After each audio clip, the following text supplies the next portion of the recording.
Hello everyone, this is Christ Psycho. As many of you know, the meta has been becoming somewhat stale, and while there have been some newcomers every now and then, the meta has remained mostly unchanged. Which is why today we will be going over some weapons that are more than capable of competing with the current meta weapons, but are severely underrated by most players. Let's not waste any more time and let's get into the most well-known one. The HVK-30, an assault rifle with a damage profile so strong that it got banned from competitive play.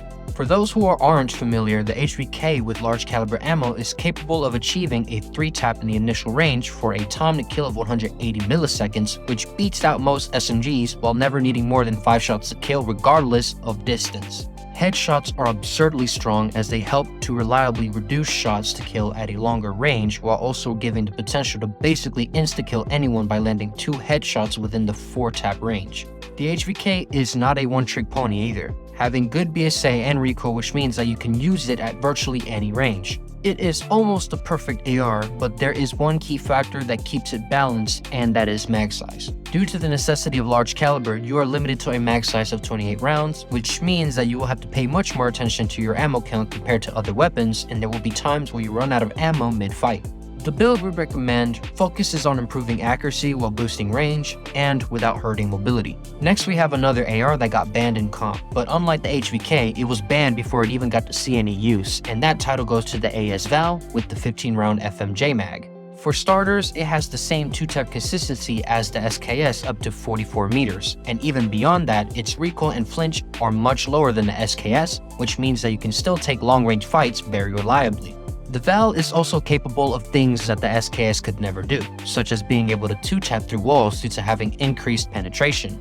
But the biggest strength of the Val is the mobility and handling. Having significantly faster ADS time and SMG-like strafe speeds means that it's better for the current meta where everyone is playing more aggressively. The ability to take red dot sights is another advantage over the SKS, providing better visibility than any blueprint the SKS can offer. Although the SKS will still have some advantages, such as the fact that the disable perk is nowhere effective on the Val as it is in AR. The Val is also not a hit scan weapon, and even though the bullet speed is very fast, it can be a minor hindrance at very long ranges. Being a semi-automatic weapon also means that not everyone can use it, especially for those who play with thumbs only or have less than ideal aim. Our build is one that takes the most advantage out of its excellent mobility, allowing you to compete with SMGs while also being able to take long-range fights. If you are looking for something more versatile, then you can try the AK-117. You can think of this as a side grade to the Grau, trading handling and recoil for better time to kill. Due to the better fire rate and multipliers, it is capable of consistently killing in 232 milliseconds up to 31 meters with our recommended build and still kill very fast at longer ranges if you can aim high.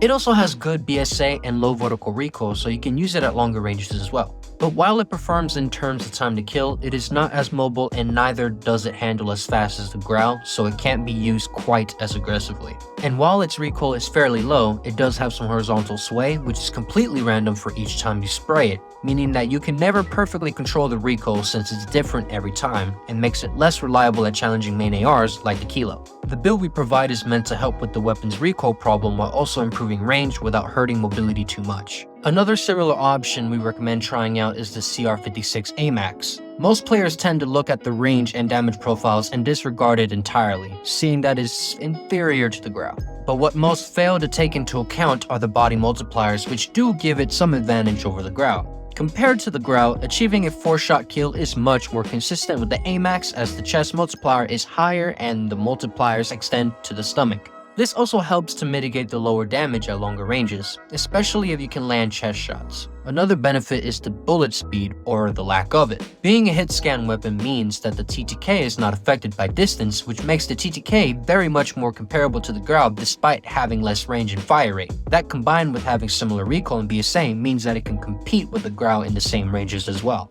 But there are some downsides that keep it from being as popular as the Grau. For one, its largest mag is only 40 rounds compared to the Grau, which can have up to 60 rounds. It also has a slow ADS time for an AR, so you will have to be careful when building it if you want to use it as a flex AR. The PDW was a weapon that saw sudden rise of users after its buff a few seasons ago, but when it got nerfed a season after, everyone stopped using it after that, even though it's still a phenomenal SMG. The PDW performs as a close mid-range flex weapon, which is very similar to guns like the CBR-4 and FFAR, featuring consistent and competitive TTK, good range for an SMG, large base mag, excellent strafe speeds, enough BSA to challenge ARs at beam at range, and even though the recoil has been nerfed, it is still very easy to control. But there is one downside that this weapon has compared to other flex options, and that is the reload time. Having a reload time that is nearly 2 seconds, which isn't just slow for an SMG, but is slow in general, you will need to use the sleight of hand perk to mitigate the problem. Our build focuses on boosting its range performance by improving its range and BSA while also improving the strafe and reload speed. The last one is for you sniper mains out there, the Koshka. You can think of it as the best of both worlds between the DLQ and the Locust, being able to ADS as fast as Locust at 354 milliseconds when kitted out while having the consistency of the DLQ, one-tapping anywhere above the legs. Mobility is also between both snipers, and it has less flinch as well, making it easier to stay on target when taking fire. It does have 1 mag of reserve ammo less than the other snipers, and not having the option to equip FNJ means that you will need to have the armor piercer mag in order to wallbang consistently, limiting the mag size to 6. This isn't exactly a big deal, but it can be a problem in cases where you're dealing with multiple enemies and you might find yourself running out of ammo if you are on a long streak. The fire rate is on the slower side as well, being very similar to the DLQ, so spamming consecutive shots might not be as effective. The build we recommend should be one that everyone is familiar with, which is for maxing out the ADS time. And that covers all of our recommendations. What are your favorite off-meta weapons? Personally, I like the PPSH because of how hectic it is.